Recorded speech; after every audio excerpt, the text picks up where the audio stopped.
Good morning. Thank you very much for joining me in this video. I want to talk to you this morning about chattels, fixtures, and things in between. I think we basically understand the concept of fixtures and chattels. Fixtures are things that are affixed, that are attached, that are permanent. Chattels are things that are movable. So if we're talking, for example, about a dining room chandelier, it is a light fixture. If we're talking about a lamp, it's a light, but now it's a chattel.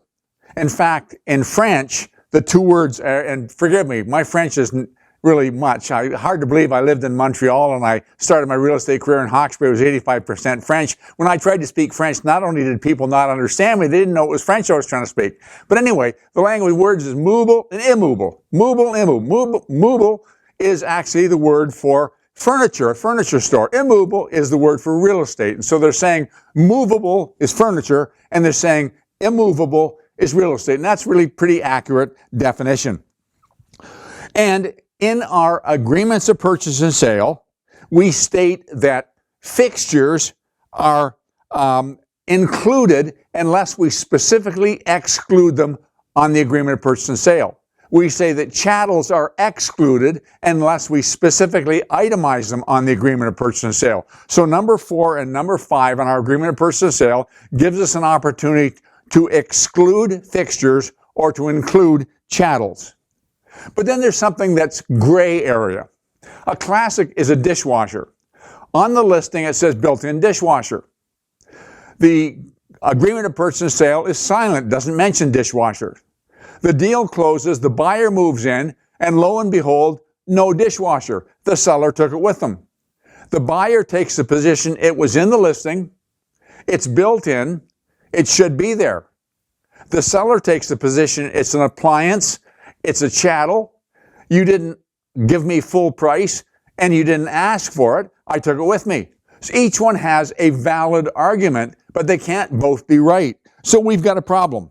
So we have to distinguish what we're doing. Recently, in the office, we had one come across that dealt with a hot tub. Now, this hot tub was not built in that it wasn't built with a deck around it or anything like that. In fact, you could move it, but not quite. It wasn't a case of plugging it in. It was hardwired to the house, so you had to get an electrician to come in to disconnect it if you wanted to move it. So it was movable, but it was attached. And of course, wouldn't you know it, there was nothing in the agreement of purchase and sale. The buyer got there was no hot water, hot tub. The buyer expected it. The seller said, it's movable, I took it with me, and we had a problem. And the reason we had a problem was because it wasn't dealt with in the agreement of purchase and sale. And there's all kinds of gray areas I want you to be aware of. There's things like a fireplace insert. There's things like a bathroom mirror. It's hanging above the vanity. It's pretty useless in the bathroom without that mirror, but it's just hanging on the wall.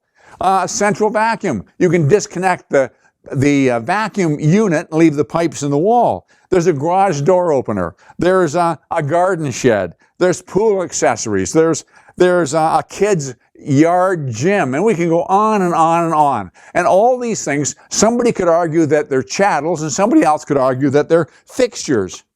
And the thing I want to mention to you is it's incumbent on you to mention it in the agreement of purchase and sale. Well, you say, well, why do I need to do that, Wayne? It's in the listing. It isn't sufficient that it's in the listing. Let me bring your attention to number 26 on the agreement of purchase and sale. The agreement of purchase and sale says this agreement, including any schedule attached hereto, shall constitute the entire agreement between the buyer and the seller. There is no representation, warranty, collateral agreement, or condition which affects this agreement other than that what is expressed herein. So there's no other representation.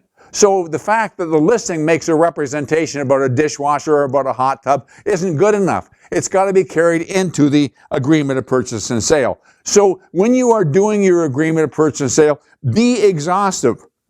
Let's suppose you're dealing with appliances. We know that appliance is a chattel, but you want them to be included in the purchase price. Too often we've seen on closing, the seller swapped out a stainless steel double door fridge for a beer fridge. It isn't the fridge they expected at all. And so you would state in the agreement of purchase and sale, all appliances, including fridge, stove, washer and dryer, and dishwasher, now in the real property.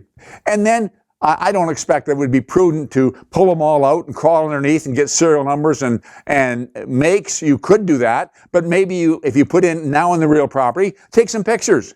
And now you got a picture of what it is, and it's clear that the buyer and the seller understand what the agreement is. And you do that. Let's suppose the seller says you're going to take the listing. And the seller says, you know, that chandelier in the dining room, we're going to take that with us. That was my mother's. It was a gift a wedding gift to us. We love it, and we're not going to leave it behind.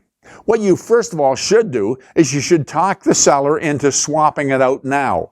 Why? Because if they love it, so will the buyer. And the buyer will put in the agreement of purchase and sale. It doesn't matter what it says in the listing. They'll put chandelier now in the dining room to be included. Now you've got a battle going on between the buyer and the seller over a chandelier. And if it was out to start with, you wouldn't have a problem. Or maybe on the agreement of purchase and sale, they don't want to take it out, and you exclude it. So when the buyer takes possession, they expect to have some light fixture in the dining room, but all there is a couple of wires hanging down. See, you didn't specify that the seller was going to replace them. And if they were, for how much and what's going to look like. There's all these things and if you deal with it in the agreement of purchase and sale, it doesn't come back to haunt you later. If you don't, it will. And so it's very, very important. If you want to, and believe me, I've been around enough years to see this happen over and over again. You want to make sure on your agreement of purchase and sale, you go over any item that could be a gray area, any item that's unusual. In other words, a fixture that's going to be removed or a chattel that's going to be included, and anything that's a gray area. And itemize it in the agreement of purchase and sale as to whether it's included or whether it's excluded. Don't leave it up to chance. Some jurisdictions are different than others. Do you know some jurisdictions, drapery rods and curtain tracks are counted as fixtures. Other places are considered chattels. You may want to specify those. So be as exhaustive as you can in your agreement of purchase and sale, and you won't have unhappy problems on and after closing. Hope that makes sense. Thank you very much for joining me in this video. Talk to you again very soon.